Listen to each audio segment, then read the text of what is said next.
Good morning everyone. Welcome back to GK today. I hope आप सब बिल्कुल ठीक होंगे और आज हम डिस्कस करेंगे 21 सितंबर के सबसे मोस्ट इम्पॉर्टेंट करंट अफेयर्स। चलिए अपना सेशन हम स्टार्ट करते हैं। विच स्टेट और the union territory recorded deaths due to Nipah virus infection? कौन सा स्टेट या फिर यूनियन टेरिटरी है जहाँ पे निपाह वायरस इन्फेक्शन की वजह से हमें डेथ देखने को मिली है? तो निपाह वायरस की वजह से हमें 2 डेथ देखने को मिली हैं केरला स्टेट के कोझिकोडे डिस्ट्रिक्ट से, और union health minister Mansukh Mandaviya ने कंफर्म किया कि ये जो डेथ हुई हैं ये दोनों की दोनों निपाह वायरस की वजह से हुई है। साथ ही 4 सस्पेक्टेड केसेस भी मौजूद हैं फिलहाल केरला में, जो कि सर्विलांस पे रखे जा चुके हैं और उनके सैंपल्स को भेज दिया गया है national institute of virology Pune को, ताकि वो फर्दर एग्जामिन कर सके। और central government team of 4 experts भी सेंड किया गया केरला स्टेट को, ताकि वो स्टेट गवर्नमेंट की हेल्प कर सके सर्विलांस में। ठीक है, तो निपाह वायरस के केसेस हमें देखने को मिल रहे हैं केरला स्टेट से। आंसर है ऑप्शन नंबर बी। चलिए यहाँ पे कुछ क्वेश्चंस एक बार देख लेते हैं जो इंपॉर्टेंट है। Which company has launched ALT ID solution for guest checkout transaction? ये लॉन्च किया था कुछ दिनों पहले मास्टर कार्ड ने। विच स्टेट और the union territory launched a clean district ranking drive, जिसका नाम है मोडी, फुल फॉर्म है मोस्ट आउटस्टैंडिंग डिस्ट्रिक्ट इनिशिएटिव। ये इनिशिएटिव किसका है? आंसर है असम स्टेट का। विच स्टेट और the union territory inaugurated India's first artificial intelligence school? India का पहला AI स्कूल हाल ही में इनॉग्रेट किया गया केरला स्टेट में। विच स्टेट और the union territory launched E1 lake portal to enhance public awareness about the forest and sanctuaries? E1 lake portal को launch किया था दिल्ली ने। विच स्टेट और the union territory implements the chief minister breakfast scheme? ये scheme किसकी है? Answer है तमिलनाडु। ठीक है, नेक्स्ट क्वेश्चन है what is the name of the festival organised by the Indian council for cultural relations? Indian council for cultural relations ने जो हाल ही में एक फेस्टिवल ऑर्गेनाइज किया है, आपको उसका नाम बताना है। तो इन्होंने ऑर्गेनाइज किया एक फेस्टिवल ऑफ डेमोक्रेसी जिसका नाम है वैशाली। कहाँ पे? नालंदा यूनिवर्सिटी में। नालंदा यूनिवर्सिटी कहाँ पे है? बिहार स्टेट में। ठीक है, तो याद रखिएगा 15 सितंबर को हम सेलिब्रेट करते हैं as the international day of democracy. और वैशाली जो जगह है बिहार में, ये ऐसी जगह है जहाँ पर हमें रूट्स ऑफ डेमोक्रेसी के ट्रेसेस मिलते हैं। अगर हम बात करें Indian council for cultural relations की, तो ये एक तरह की ऑटोनॉमस बॉडी है जो कि काम करती है under ministry of external affairs. ठीक है, तो इस फेस्टिवल का नाम क्या है? आंसर है वैशाली। अगर आपसे पूछा जाए वैशाली को कहाँ पे ऑर्गेनाइज किया, तो आंसर है बिहार स्टेट। चलिए कुछ इंपॉर्टेंट फेस्टिवल्स देख लेते हैं जो हाल फिलहाल सेलिब्रेट किए गए और आपके एग्जाम में as a part of static GK पूछे जा सकते हैं। इसमें सबसे पहला है Thiruvonam is a festival prevalently celebrated in which Indian state? Thiruvonam एक फेस्टिवल है जो कि केरला स्टेट में सेलिब्रेट होता है। Unmesha and Utkarsh festivals were inaugurated in which state और द यूनियन टेरिटरी? ये दोनों के दोनों फेस्टिवल मध्य प्रदेश में सेलिब्रेट होते हैं। Which Indian city is set to host the festival of libraries 2023? Answer हो जाएगा New Delhi. Where is the Chaichin grazing festival celebrated? ये फेस्टिवल जो है वो सेलिब्रेट होता है अरुणाचल प्रदेश में। Kar Puja festival is celebrated in which state और the union territory? Kar Puja festival celebrate होता है त्रिपुरा स्टेट में। इसके अलावा यूजुअली आपके एग्जाम में बथुकम्मा काफ़ी ज़्यादा पूछा जाता है। बथुकम्मा एक फ्लोरल फेस्टिवल है जो कि ज़्यादातर तेलंगाना स्टेट में सेलिब्रेट किया जाता है, साथ ही आंध्र प्रदेश के भी कुछ हिस्सों में इसका सेलिब्रेशन देखा जाता है। नेक्स्ट क्वेश्चन है what is the name of the campaign launched by the union health ministry to mark prime minister's birthday? ये क्वेश्चन काफ़ी ज़्यादा इंपॉर्टेंट है। प्राइम मिनिस्टर नरेंद्र मोदी के बर्थडे को मार्क करने के लिए यूनियन हेल्थ मिनिस्ट्री ने एक कैंपेन रन कराया था, आपको उसका नाम बताना है। तो यूनियन हेल्थ मिनिस्ट्री ने लॉन्च किया एक कंट्री लेवल पे हेल्थ कैंपेन जिसका नाम है आयुष्मान भव कैंपेन। कब लॉन्च किया? 17 सितंबर को, क्योंकि इसी दिन प्राइम मिनिस्टर नरेंद्र मोदी का बर्थडे था और इस साल ये इनका 73rd बर्थडे रहा।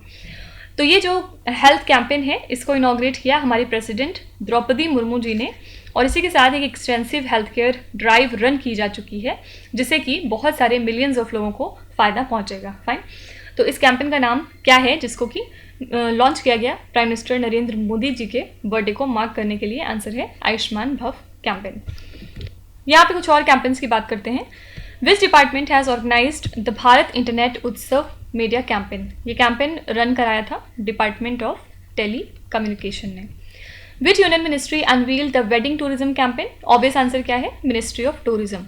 इसमें तो सोचना ही नहीं था, ठीक है। मेरी Maati Mera Desh campaign aims to create a garden in which city? Meri Maati Mera Desh campaign के तहत एक गार्डन क्रिएट किया जा रहा है नई दिल्ली में। विच स्टेट और the union territory launch the Gajah Kotha campaign? ये कैंपेन रन कराया गया असम स्टेट में। किस लिए? ताकि जो ह्यूमन एनिमल कन्फ्लिक्ट है वो रिड्यूस हो सके। विच स्टेट और the union territory is associated with the स्वर्णिम हिमालय कैंपेन? ये कैंपेन है हिमाचल प्रदेश स्टेट का, ठीक है। नेक्स्ट क्वेश्चन है, prime minister Narendra Modi laid the foundation stone of critical care blocks in Chhattisgarh under which scheme? हमारे प्राइम मिनिस्टर नरेंद्र मोदी जी ने हाल ही में क्रिटिकल केयर ब्लॉक्स की नींव रख दी है छत्तीसगढ़ में। किस स्कीम के तहत? आपसे ये पूछा जा रहा है। तो प्राइम मिनिस्टर नरेंद्र मोदी ने कुछ इंपॉर्टेंट रेल सेक्टर प्रोजेक्ट्स को इनिशिएट किया है जिनकी लागत है लगभग 6,350 करोड़ रुपीज़। इसी के अंतर्गत इन्होंने नींव रखी है 50 बेड ईच की क्रिटिकल केयर ब्लॉक्स की, जिनको कि छत्तीसगढ़ के 9 डिस्ट्रिक्ट्स में बनाया जा रहा है, ठीक है। और ये जो नए 9 क्रिटिकल केयर ब्लॉक्स हैं इनको बनवाया जाएगा अंडर द प्रधानमंत्री Ayushman Bharat health infrastructure mission, मतलब ऑप्शन नंबर ए, और इनकी लागत 210 करोड़ रुपए से भी ज़्यादा आने वाली है। इसके अलावा प्राइम मिनिस्टर नरेंद्र मोदी ने डिस्ट्रीब्यूट किया है 1 lakh sickle cell counselling cards screened population को under the national sickle cell anaemia elimination mission, ठीक है। तो यहाँ पे आंसर है option number A, prime minister Ayushman Bharat health infrastructure mission, ठीक है। इसके अलावा याद रखिएगा ministry of skill development and entrepreneurship ने हाल ही में लॉन्च किया है एक स्किल इंडिया डिजिटल, जो कि एक तरह का डिजिटल पब्लिक इंफ्रास्ट्रक्चर है, जिसका काम क्या है, जो डिफरेंट गवर्नमेंट इनिशिएटिव्स हैं उनको कंसोलिडेट करना related to skill development, education, employment and entrepreneurship एक सिंगल प्लेटफॉर्म पे। तो यूजर्स जो हैं वो अपना डिजिटल सीवी जनरेट कर सकते हैं with personalised QR codes for potential employers और पार्टनर्स टू एक्सेस, और सिक्योर एक्सेस इस प्लेटफॉर्म का रिक्वायर करेगा Aadhaar based e KYC. Fine, हो सकता है आपसे पूछा जाए which union ministry launched skill India digital programme? Answer है ministry of skill development and entrepreneurship. यहाँ पे एक और इम्पॉर्टेंट क्वेश्चन रह जाता है, जो अगस्त मंथ अभी बीता है इसमें रिटेल इन्फ्लेशन कितना रहा? आपसे ये क्वेश्चन अगर पूछा जाए तो इसका आंसर क्या होगा? तो इंडिया का जो रिटेल इन्फ्लेशन है वो 6.83% पे रहा अगस्त मंथ में, जबकि जुलाई मंथ में ये वैल्यू कितनी थी? 7.44%। ये डेटा कौन रिलीज करता है? National statistical office. तो 6.83% पे जो कंज्यूमर प्राइस इंडेक्स है, मतलब सीपीआई बेस्ड इन्फ्लेशन, वो 61 बेसिस पॉइंट से कम हुआ अगर हम जुलाई से कंपेयर करें। तो बस सिंपली याद रखिएगा कि रिटेल इन्फ्लेशन अगस्त मंथ के लिए कितना है? 6.83%। चलिए कुछ इंपॉर्टेंट क्वेश्चंस देख लेते हैं state related. Which state passed a resolution declared Poila Baisakh as a state foundation day? Poila Baisakh अब कहाँ पे सेलिब्रेट किया जाएगा? आंसर है West Bengal. The foundation stone for South East Asia's largest desalination plant was laid in which Indian state? South East Asia का सबसे बड़ा desalination plant जो है वो ले डाउन किया गया है तमिलनाडु स्टेट में। India has partnered with which country for the ministry of electronics and IT national science foundation research collaboration? यहाँ पे आंसर है USA. The foundation stone for organic agriculture university has been laid in which north eastern state? Organic agriculture university की नींव रख दी गई है Sikkim state में। The foundation stone for iconic site museum was laid in which Indian state? इसकी नींव रखी गई थी तमिलनाडु में, ठीक है। नेक्स्ट क्वेश्चन है, India discussed with which country on utilisation of new transport corridors like northern sea route and the eastern maritime corridor? India ने किस कंट्री के साथ ये डिस्कशन किया है कि हमें नए ट्रांसपोर्ट कॉरिडोर्स को यूटिलाइज करना चाहिए, for example northern sea route and the eastern maritime corridor? तो हमारे minister for ports, shipping and waterways mister Sarbananda Sonowal ने हाल ही में मीटिंग की रशियन फेडरेशन के साथ for the development of far east and the Arctic in Russia, ठीक है। और दोनों ही लीडर्स ने डिस्कस किया कि मैरीटाइम कॉपरेशन में किस तरह से हम और ज़्यादा इन्हांस हो सकते हैं बिटवीन इंडिया एंड रशिया। इसमें डिसाइड हुआ है कि कुछ नए ट्रांसपोर्ट कॉरिडोर्स को यूटिलाइज किया जाएगा like the northern sea route and the eastern maritime corridor between Vladivostok and Chennai city, ठीक है। साथ ही दोनों कंट्रीज ने ये भी अग्री किया कि वो इंडियन सी फेयरर्स को ट्रेन करेंगे पोलर एंड आर्कटिक वाटर्स में at the Russian maritime training institute, जो कि व्लादिवोस्तोक में लाई करता है, ठीक है। तो ये डिस्कशन हमने किस कंट्री के साथ किया है, यहाँ पे आंसर है ऑप्शन नंबर बी, रशिया। फिर इसके अलावा हाल ही में लीबिया, जहाँ पे हमें भयंकर फ्लड देखने को मिले, अगर आपसे पूछा जाए कि ये किस कॉन्टिनेंट या फिर किस रीजन में लाई करता है तो आप क्या बताएंगे? तो इस फ्लड में हमने देखा था लगभग 2300 लोग डेड हो गए और बहुत सारे लोग मतलब लगभग 10,000 लोग अभी भी मिसिंग हैं। और ये जो फ्लड आया है ये लीबिया में आया है। लीबिया एक जगह है अफ्रीका में, ठीक है। कुछ इंटरनेशनल करंट अफेयर्स देखेंगे यहाँ पे। India decided to end disputes over the import of poultry products with which country? India ने किस कंट्री के साथ अपना बहुत लंबा एक डिस्प्यूट खत्म करने का निश्चय किया है over the import of poultry product? तो ये कंट्री है यहाँ पे यूएसए, ठीक है। इंडिया और यूएस ने डिसाइड किया कि अब वो पोल्ट्री के मामले में जो इम्पोर्ट एक्सपोर्ट है उस पर चल रहे डिस्प्यूट को फिनिश करेंगे और इसी के साथ इंडिया बहुत सारे इम्पोर्ट टैरिफ्स को रिड्यूस करेगा on apples, almonds, chickpeas and lentils. तो फार्मर्स एंड ट्रेड एसोसिएशंस को ये डर था कि ये जो नए एग्रीमेंट साइन हो रहे हैं कहीं ना कहीं ये फार्मर्स के इंटरेस्ट को हार्म करेंगे और स्मॉल एंड मीडियम इंडस्ट्रीज को इन द पोल्ट्री सेक्टर, ठीक है। देखते हैं आगे क्या होता है। फिलहाल इंडिया ने ये डिसाइड किया है कि यूएसए के साथ चल रहे डिस्प्यूट को अब वो फिनिश करेंगे। किस मामले में? पोल्ट्री प्रोडक्ट्स के इम्पोर्ट के मामले में। Which country has claim to have regained control of black sea oil platform? ये क्वेश्चन हमने कल बहुत डिटेल में डिस्कस किया था। आंसर है यहाँ पे Ukraine. Which country has clinched the SAFF under 16 championships 2023 title? ये टाइटल जीता है हाल ही में इंडिया ने इस चैंपियनशिप को किसको हरा के जीता है? तो आंसर है Bangladesh. Election commissioner Arun Goyal visited which country to monitor the 2023 presidential election? हमारे इलेक्शन कमिश्नर अरुण गोयल ने कुछ दिनों पहले मालदीव्स कंट्री को विजिट किया है। और किस लिए किया? क्योंकि यहाँ पे 2023 के प्रेसिडेंशियल इलेक्शंस हो रहे हैं, उसको मॉनिटर करने के लिए।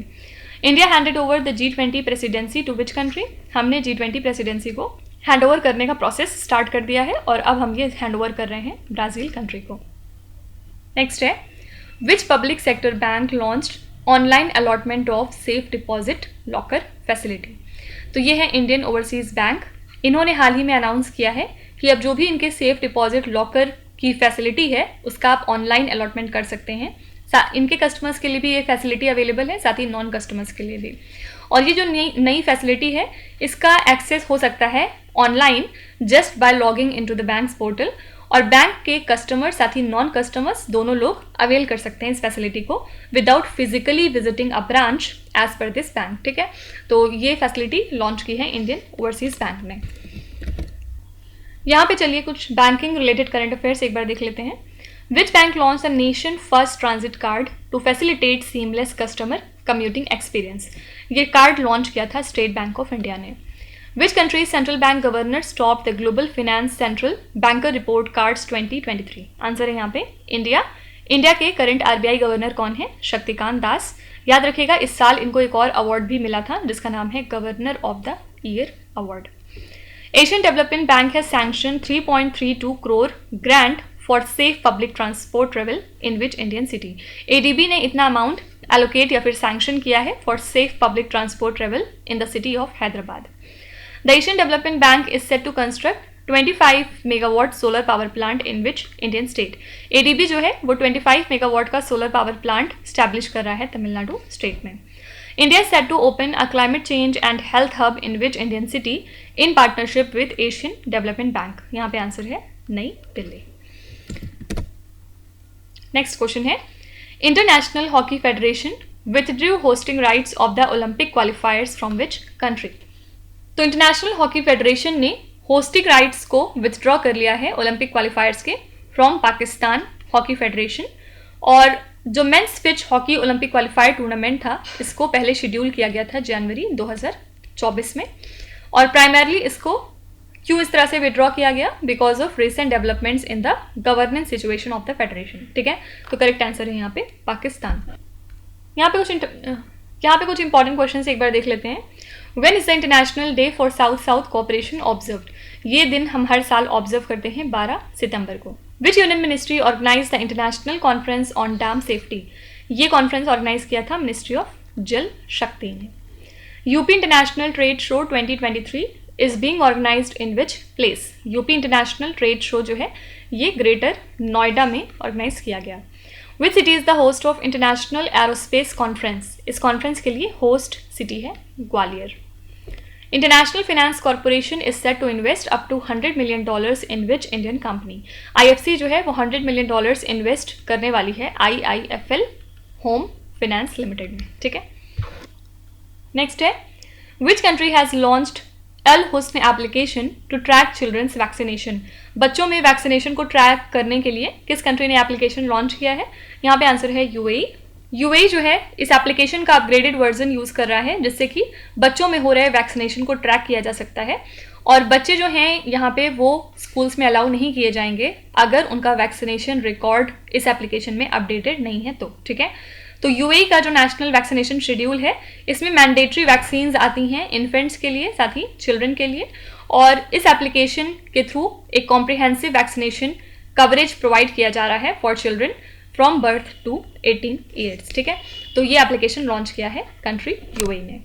यहाँ पे कुछ इंपॉर्टेंट एप्लीकेशन रिवाइज कर लेते हैं। विच इंस्टीट्यूशन हैज़ लॉन्च सरपंच संवाद मोबाइल एप्लीकेशन? ये मोबाइल एप्लीकेशन किसका है आपको ये बताना है। तो गवर्नर ऑफ असम जिनका नाम है गुलाब चंद कटारिया, इन्होंने अनवील किया सरपंच संवाद मोबाइल एप्लीकेशन और इसको डेवलप किया है क्वालिटी काउंसिल ऑफ इंडिया ने, ठीक है।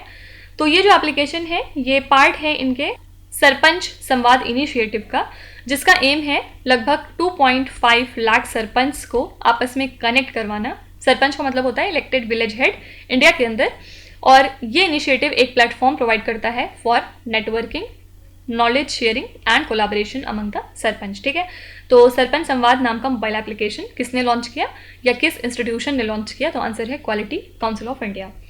विच scheme has been granted national award for e-governance 2023 gold for application of emerging technologies? ये जो है नेशनल अवार्ड दिया गया है स्वामित्व स्कीम को। कल भी हमने ये क्वेश्चन देखा था, और स्वामित्व स्कीम फंक्शन करता है under ministry of Panchayati Raj. Which company has launched a new mobile application called as Share.Market? ये एप्लीकेशन किसका है? आंसर है फोन पे। The Embassy of India in which country has launched a mobile application EOIB Edge Connect to ease consular access? तो यहाँ पे answer हो जाएगा Bahrain country. Which institution launched the Rajmarg Yatra mobile application? ये मोबाइल एप्लीकेशन है national highways authority of India का, ठीक है। नेक्स्ट क्वेश्चन है, which institution release the global debt database update? ये किसने हाल ही में जारी किया है? यहाँ पे आंसर है इंटरनेशनल मॉनेटरी फंड।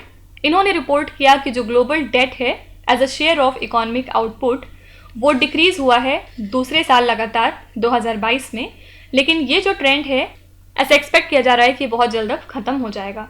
तो IMF के ग्लोबल डेट डेटाबेस अपडेट के मुताबिक जो दुनिया का total debt to GDP ratio है वो फिलहाल 238% रहा 2022 में, और 2021 में ये वैल्यू हमने देखी थी कितनी थी 248%, और 2020 में अगर इसके भी पहले बात करें तो ये वैल्यू और ज़्यादा थी 258% पे, ठीक है। तो बस याद रखिएगा ग्लोबल डेट डेटाबेस अपडेट जो है ये रिलीज़ किया इंटरनेशनल मॉनेटरी फंड ने, और ये सब जो डेटा है ये आपसे कभी भी नहीं पूछा जाएगा एग्जाम में, तो इसके लिए परेशान होने की ज़रूरत नहीं है। फिर इसके अलावा यूनियन कैबिनेट जिसको कि लीड किया हमारे प्राइम मिनिस्टर नरेंद्र मोदी जी ने, हाल ही में इस कैबिनेट ने अप्रूव किया है ई-कोर्ट प्रोजेक्ट को, मतलब इसका फेज़ 3, ठीक है। ई-कोर्ट प्रोजेक्ट एक तरह की सेंट्रल सेक्टर स्कीम है जिसको कि 4 साल में इम्प्लीमेंट किया जाएगा। इसके लिए फाइनेंशियल एलोकेशन कितना किया गया है 7,210 करोड़ रुपीज़। इसका एम क्या है?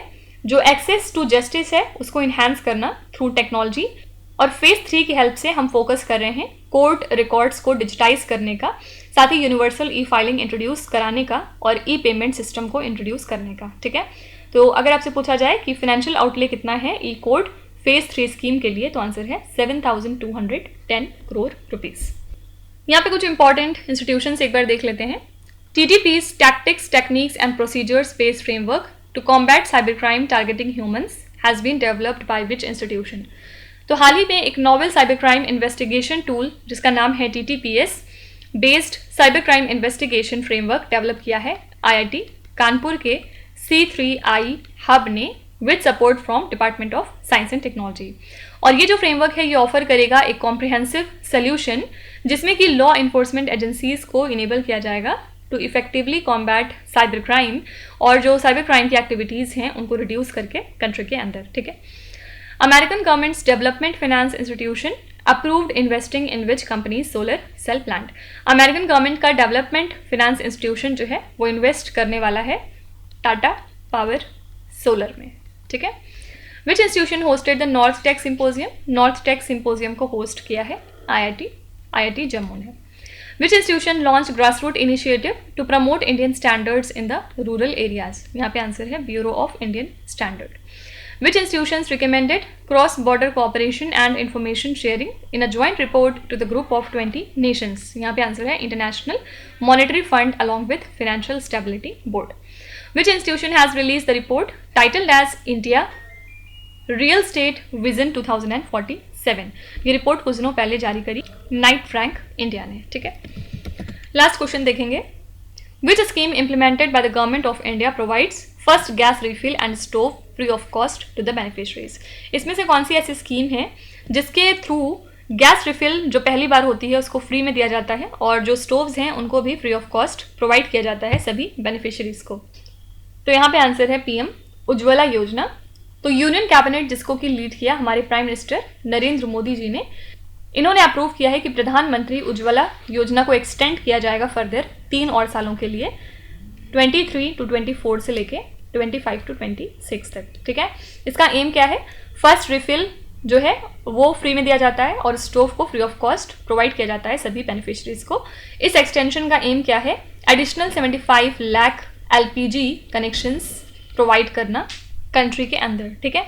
तो यहाँ पे आंसर है PM उज्ज्वला योजना, ठीक है। इसके अलावा जो 4th G20 की global partnership for financial inclusion meeting थी, ये कहाँ पे हुई है आपको ये बताना है। ये हाल ही में कंडक्ट हुई है मुंबई में और कब से कब तक हुई? 14 से लेकर 16 सितंबर तक। इसमें मोर देन 50 डेलीगेट्स ने पार्टिसिपेट किया from G20 member countries, special invitee Nations and international organisations, जिसमें पर्टिकुलरली फोकस किया गया डिजिटल फाइनेंशियल इंक्लूजन के ऊपर और SME फिनेंस पे, ठीक है। तो हो सकता है आपसे पूछा जाए कि जो चौथी G20 की global partnership for financial inclusion meeting थी ये कहाँ पे हुई है? तो आंसर है मुंबई। फिर इसके अलावा गवर्नमेंट ऑफ इंडिया के department of animal husbandry and dairying ने कोलैबोरेट किया world organisation for animal health के साथ और इन्होंने सक्सेसफुली कंडक्ट किया 2 दिन का वर्कशॉप इन हैदराबाद सिटी। कब से कब तक? 11th to 12th of September 2023। इस इवेंट में इन्होंने फोकस किया risk based management of spill over events in wildlife in India के ऊपर और वर्कशॉप में डिफरेंट एक्सपर्ट्स गैदर हुए from Indian states and organisations like Indian council of agricultural research, national institute of veterinary epidemiology, food and agriculture organisation, world health organisation etcetera, ठीक है। तो question क्या बन सकता है यहाँ से कि इंडिया और world organisation for animal health ने कोलैबोरेट किया to conduct the wildlife origin disease risk management workshop कौन सी जगह पे हाल ही में? तो यहाँ पे आंसर हो जाएगा हैदराबाद सिटी, ठीक है। तो इसी के साथ हमने आज के सभी इंपॉर्टेंट करंट अफेयर्स को यहाँ पे कवर कर लिया। आई होप कि आज आपने बहुत कुछ नया सीखा होगा, साथ ही हमने काफ़ी कुछ पुराना भी रिवाइज किया है। तो आप अपना रिव्यू ज़रूर कमेंट्स पे लिखिएगा। साथ ही अगर आप कोई भी इंप्रूवमेंट बताना चाहते हैं या कोई सजेशन देना चाहते हैं तो वो भी आप लिख सकते हैं, हमारी टीम डेफिनेटली उसको कंसीडर करेगी। चलिए अब आपके क्विज पे चलेंगे जहाँ पर स्क्रीन पे आपको 5 क्वेश्चंस दिखाई दे रहे होंगे। ये क्वेश्चंस हम पीछे ऑलरेडी कहीं ना कहीं डिस्कस कर चुके हैं, तो यहाँ पर आप वीडियो को पॉज करिए, ध्यान से हर क्वेश्चन को पढ़िए। इसमें से आपको जितने भी आते हैं आप उनका जवाब कमेंट्स में मेंशन कर सकते हैं और जो नहीं आते इसके लिए परेशान होने की ज़रूरत नहीं है। विथ टाइम डेफिनेटली आपका स्कोर इंप्रूव करेगा, बस आपको हमारे साथ कंसिस्टेंट और परसिस्टेंट रहने की ज़रूरत है। So that's it for today. I hope you have like the session. तो अब कल हम मिलेंगे सेम टाइम सेम जगह कल के करंट अफेयर्स के साथ। Till then stay tuned. Thank you so much for watching and please do not forget to subscribe to GK Today. With this, Meenuz Hadsana signing off.